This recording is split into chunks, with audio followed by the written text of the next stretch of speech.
Well, it played out exactly the way we were hoping it would here last night at Allstate Arena. It was all about having a good first period, keeping the game close, get stronger as the game wears along, improve on special teams play, and for the first time in a while, feel good about yourselves. Ultimately, you hope that all led to a win over the Chicago Wolves, and even more importantly, erase the memories of the last 9 games of the regular season. Well, the Griffins did all that and then some in a 5-1 win here last night over the Wolves to grab a 1-game-to-none lead in this best-of-5 series. Drew Bregman, great Griffins fan who was in attendance here in Chicago last night, I think summed it up this morning saying the Griffins appeared to wipe the slate clean, and the players certainly agree. Yeah, it was a little relieving to see our team, back the way we know we can be playing, and we put the regular season behind us, and playoffs, it's a new slate, and we came out and played a good game. Yeah, I mean, we talked about it a little bit before. 9 games wasn't how we wanted to end, but we were one of the top teams in the league for the better part of the year. So, it was good to have those few days off there, kind of reset and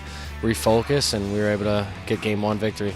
Well, as the Griffins prepare behind me for Game 2 tonight back here in Chicago, worth noting that during our broadcast last night, Captain Matt Ford working with me and will so again tonight on ESPN as he nurses an injury right now. But Matt made the comment about you just felt that vibe was a lot different as the game wore along. There was a different aura about this team. And Matt Ford will tell you that whole process to feel better about themselves really began earlier in the week.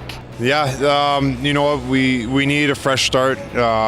Guys got away from the rink for a couple days, and then the preparation in this long week, you could really feel the good vibes going into last night, and obviously reflected in their play. Well, there were lots of keys to the win last night, starting with special teams, something they worked on all week, paid dividends. They went 1 for 1 in the power play and shut down all 4 Chicago attempts. How about Colin Campbell and Dominic Turgeon? Their tenacious work paid off, goals for each. And, of course, Hari Sateri was splendid between the pipes and turning aside 29 of 30 Chicago shots. No, he was really good. He saved his best for last in the third. Killed off that 5-on-4 power play that Chicago had and making 3 saves that were big. And then he also had a 2-on-1 save that he was outstanding. I thought his goalie touches were really good, and he looked sharp from start to finish.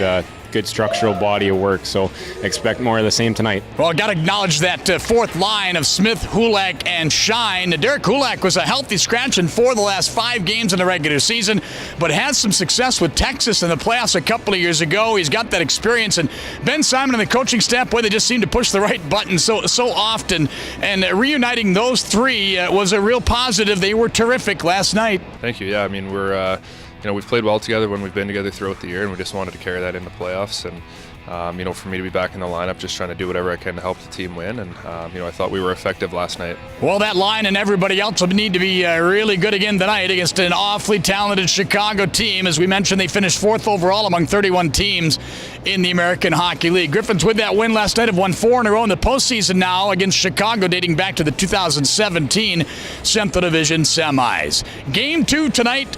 8:10 face-off, 7:35. Matt Ford and I'll be on the air with pregame coverage on ESPN. And also, if you get a chance, go on down to Pepino's for a watch party again in downtown Grand Rapids. Don't forget Tuesday, Game 3 at Van Amvel Arena, Game 4 if necessary at the Van on Wednesday. Thanks for joining us, everybody, for our game day preview. Bob Kaiser saying so long from Chicago.